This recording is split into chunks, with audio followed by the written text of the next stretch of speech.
financial literacy, and the human condition with the Money Doctor, Dr. Francis Rayam.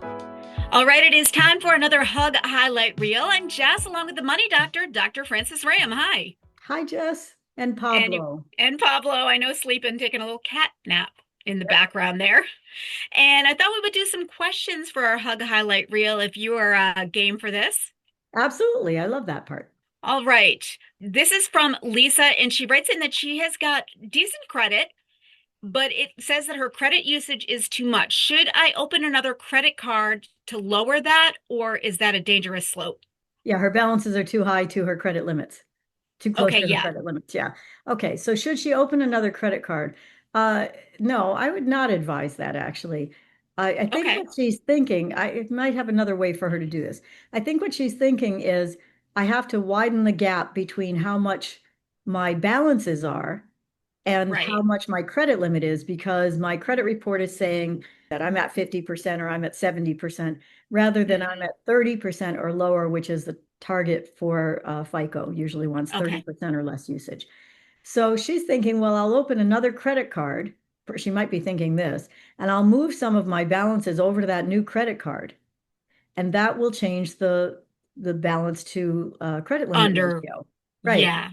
And it would, except that opening a new credit card is probably going to ding up her credit a little bit. And because it's not the worst thing in the world, right? But because her credit limit, her credit balances are so high already, she risks possibly being declined, and that would really ding up her credit. Oh, okay. So what I would suggest instead, of course, first is just pay down your balances if you can, right?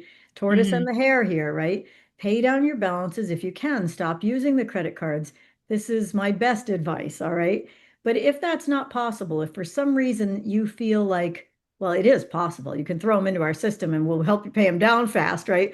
But if you feel like that's not the way you want to go, rather than opening a new credit card, I might contact the lenders themselves where you already have the credit and just ask for a credit line increase. Oh, good idea. And that way, if they give you, I hate to advise this, I'm telling people how to job the system for credit cards, and I want you going in the other direction. But, you know, this is part of learning, right? If you have a 50% balance on a $10,000 credit card, you owe $5,000 on it, maybe they'll bring you up to 15,000. Then you're at 30% automatically. If they turn you down for that, does that ding your credit? Not usually, and that's why I'm saying that. So you can ask that question up front, but rather than applying for a new credit card, they may do what's called a soft pull on credit, which usually doesn't harm your credit. So that would be my advice for Lisa. All right, perfect. Okay, this is interesting. We've talked about this before. You've brought it up before. But this question is, what's something people with good incomes are often embarrassed to admit that they're struggling with financially? Oh, I think a lot of things. Certainly debt is the first thing. They don't, for one thing, I don't think people with good incomes always think that they're struggling with debt. Okay. I mean, sometimes they do, right? They say, boy, I don't know where all my money's going. I make, 6 figures and I can't go out to dinner. What's going on here? But more often what I find is that people with very good incomes are living a sort of an affluent lifestyle, making payments on all of the things, the nice cars, the nice houses, the good schools. They're making the payments and they're doing okay. But they have this sort of undercurrent of, I'm not really getting ahead as much as I hope to be. I'm doing better than my neighbors, right? I'm making better money and I'm buying new cars and it looks like I'm winning the game. But underneath, they kind of feel that undertow pulling them all the time, like, oh, that's another loan. Oh, that's another payment. Gee, I can't go to Italy without putting it on a credit card. Let me rationalize that.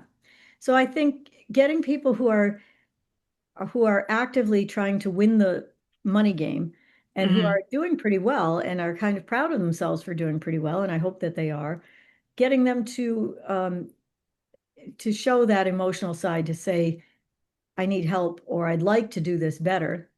I think that can be embarrassing, or that they might feel shame from that. And I hope to erase that. I hope that's not the case. Yeah, because everybody has certain aspects that they're going to struggle with no matter how much you make. Well, part of how they got to be good at what they do and earn the income they earn is to have taken some help along the way somewhere. Not charity necessarily, but help.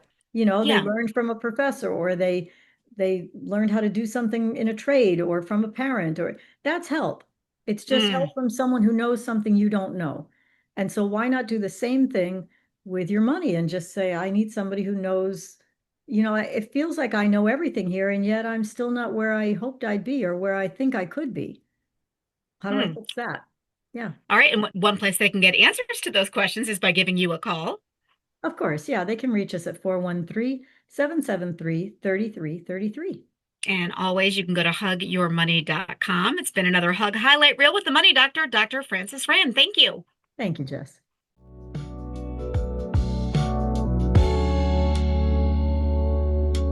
Underwritten by Hug your money, it's where you belong.